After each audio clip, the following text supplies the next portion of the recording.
God bless, dear friends. Hope you're doing well. Feeling surprisingly sprite and strong today, thank God. We're going to get straight into it as I share out the YouTube link here. And we are at, looks like chapter 2 of Leviticus, verse 5. Yeah, so basically right at the top. Here we go. 2. When anyone brings a grain offering to the Lord, his offering must consist of fine flour. He is to pour olive oil on it, put frankincense on it, and bring it to Aaron's sons, the priests. The priest shall take a handful of the flour and oil, together with all the frankincense, and burn this as a memorial portion on the altar, an offering made by fire, a pleasing aroma to the Lord. The remainder of the grain offering shall belong to Aaron and his sons. It is a most holy part of the offerings made by fire to the Lord. Now if you bring an offering of grain baked in an oven, it must consist of fine flour, either unleavened cakes mixed with oil or unleavened wafers coated with oil. If your offering is a grain offering prepared on a griddle, it must be unleavened bread made of fine flour mixed with oil. Crumble it and pour oil on it. It is a grain offering. If your offering is a grain offering cooked in a pan, it must consist of fine flour with oil. When you bring to the Lord the grain offering made in any of these ways, it is to be presented to the priest, and he shall take it to the altar. The priest is to remove the memorial portion from the grain offering and burn it on the altar as an offering made by fire, a pleasing aroma to the Lord. But the remainder of the grain offering shall belong to Aaron and his sons. It is a most holy part of the offerings made by fire to the Lord. No grain offering that you present to the Lord may be made with leaven, for you are not to burn any leaven or honey as an offering made by fire to the Lord. You may bring them to the Lord as an offering of first fruits, but they are not to be offered on the altar as a pleasing aroma. And you shall season each of your grain offerings with salt. You must not leave the salt of the covenant of your God out of your grain offering. You are to add salt to each of your offerings. If you bring a grain offering of first fruits to the Lord, you shall offer crushed heads of new grain roasted on the fire, and you are to put oil and frankincense on it. It is a grain offering. The priest shall then burn the memorial portion of the crushed grain and the oil, together with all its frankincense, as an offering made by fire to the Lord. If one's offering is a peace offering, and he offers an animal from the herd, whether male or female, he must present it without blemish before the Lord. He is to lay his hand on the head of the offering and slaughter it at the entrance to the tent of meeting. Then Aaron's sons, the priests, shall sprinkle the blood on all sides of the altar. From the peace offering he is to bring an offering made by fire to the Lord, the fat that covers the entrails, all the fat that is on them, both kidneys with the fat on them near the loins, and the lobe of the liver, which he is to remove with the kidneys. Then Aaron's sons are to burn it on the altar atop the burnt offering that is on the burning wood, as an offering made by fire, a pleasing aroma to the Lord. If, however, one's peace offering to the Lord is from the flock, he must present a male or female without blemish.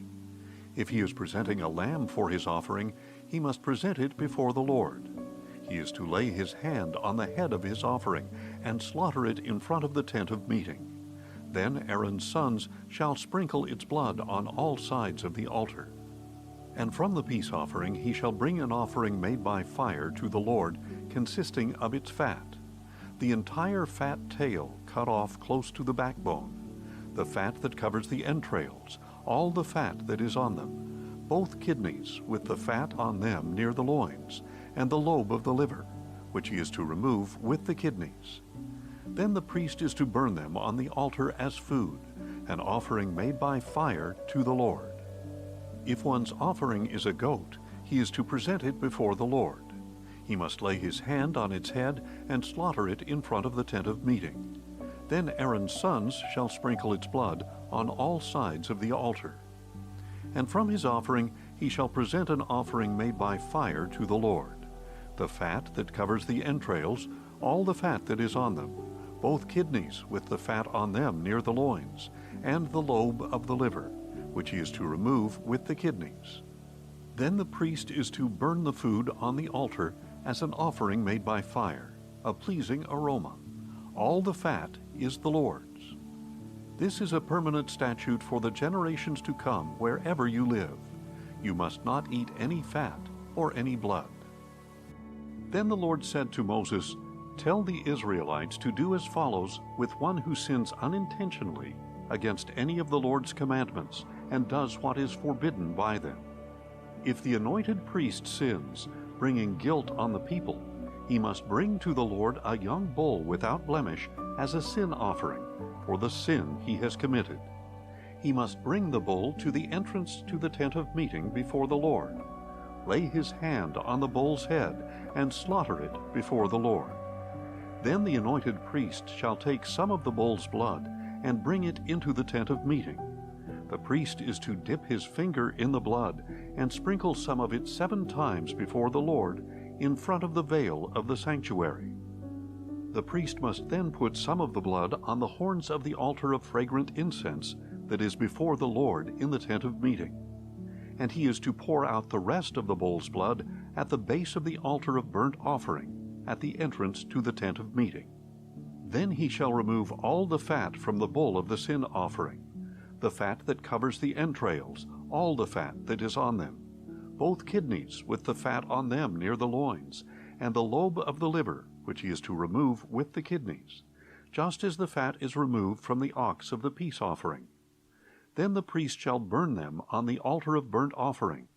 But the hide of the bull and all its flesh, with its head and legs and its entrails and dung, all the rest of the bull, he must take outside the camp to a ceremonially clean place where the ashes are poured out, and there he must burn it on a wood fire on the ash heap.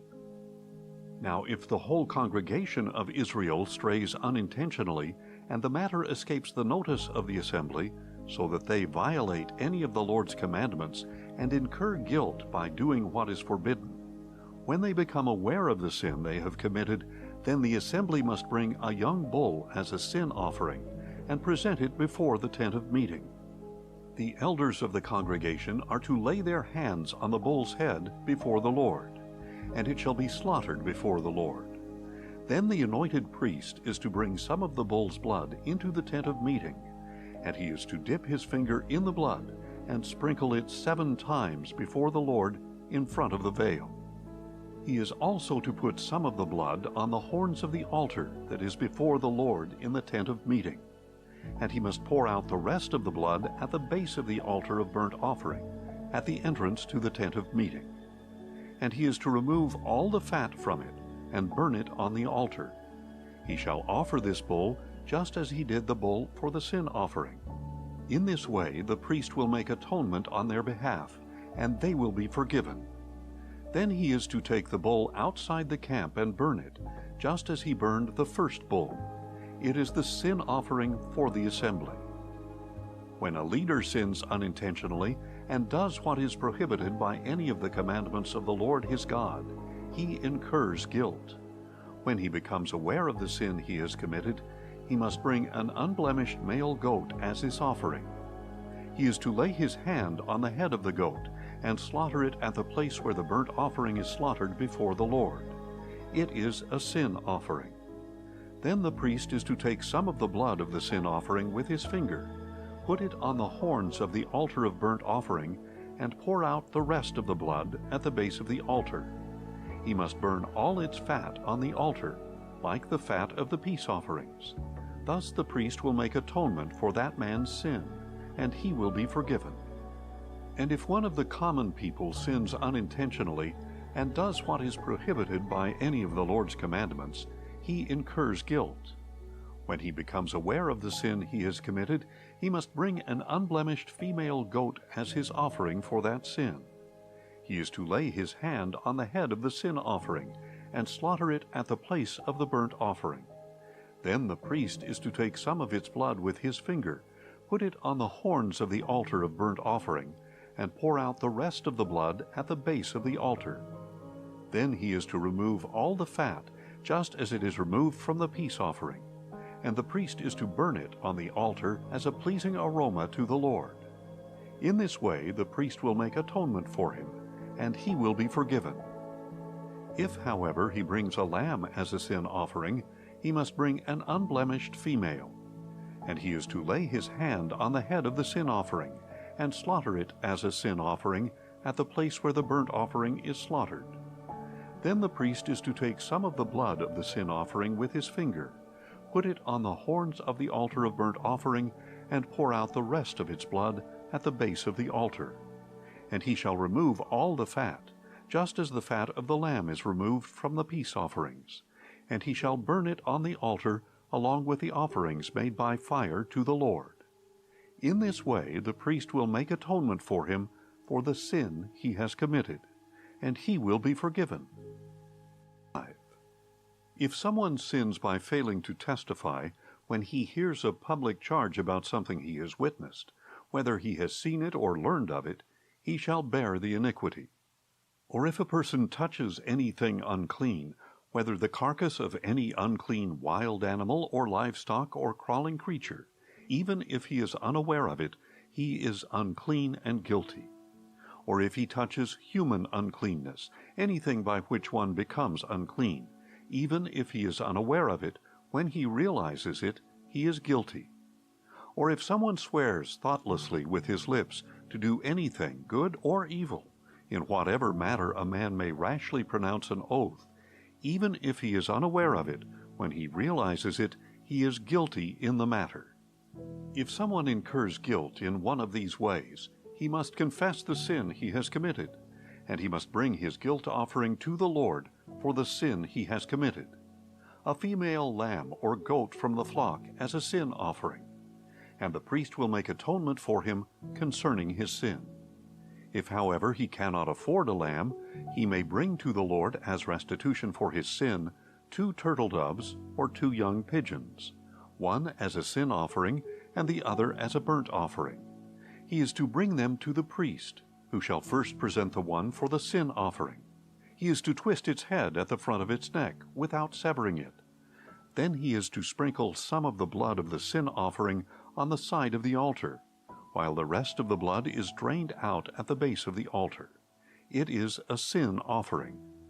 And the priest must prepare the second bird as a burnt offering according to the ordinance. In this way the priest will make atonement for him for the sin he has committed, and he will be forgiven.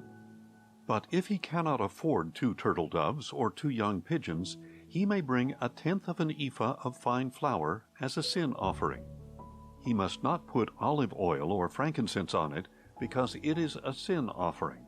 He is to bring it to the priest, who shall take a handful from it as a memorial portion, and burn it on the altar atop the offerings made by fire to the Lord. It is a sin offering. In this way the priest will make atonement for him for any of these sins he has committed, and he will be forgiven. The remainder will belong to the priest, like the grain offering. Then the Lord said to Moses, "If someone acts unfaithfully and sins unintentionally against any of the Lord's holy things, he must bring his guilt offering to the Lord, an unblemished ram from the flock, of proper value in silver shekels according to the sanctuary shekel. It is a guilt offering. Regarding any holy thing he has harmed, he must make restitution by adding 1/5 of its value to it and giving it to the priest, who will make atonement on his behalf with the ram as a guilt offering, and he will be forgiven. If someone sins and violates any of the Lord's commandments, even though he was unaware, he is guilty and shall bear his punishment. He is to bring to the priest an unblemished ram of proper value from the flock as a guilt offering.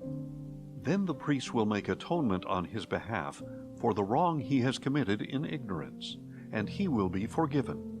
It is a guilt offering. He was certainly guilty before the Lord."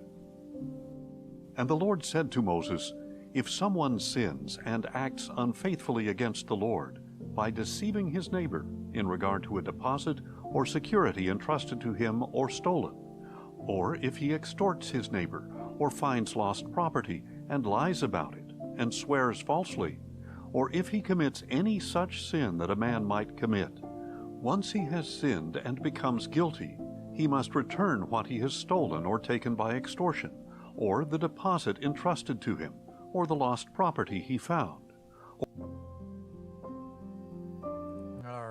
All right, dear friends, there we go for today. The highly detailed and specific practices of how to ask for forgiveness for either sin or a grace offering or a free will offering, peace offering, are all outlined. And all I can say is I'm very thankful for it, as God, being a gracious Father, is not leaving too much room for guesswork, which unfortunately still people seem to get wrong. Me, myself included, like I say, I would probably be the worst of them all. So thank God for all that. And as I keep saying, I just don't know what the significance is, except for these things mean something, especially to God, if he's going to be so detailed and so critical about it. So if he is very specific about it, just like he is about the Sabbath, is how much I love to talk about, there is something very important for us to learn from this as well. That being said, dear friends, a nice, warm God bless to our friend Moses in the Twitter space. I always want to give you my best wishes and prayers and say God bless you all and your families. I hope you're doing well. Destroy all the pride and vanity by remaining humble and ready for self-sacrifice. Be grateful for absolutely everything, and tell your family and your friends you love them dearly. So may the Lord God bless you and keep you. May he make his face shine upon you, be gracious to you. May he lift up his countenance upon you and grant you peace. We pray in the name of the Prince of Peace.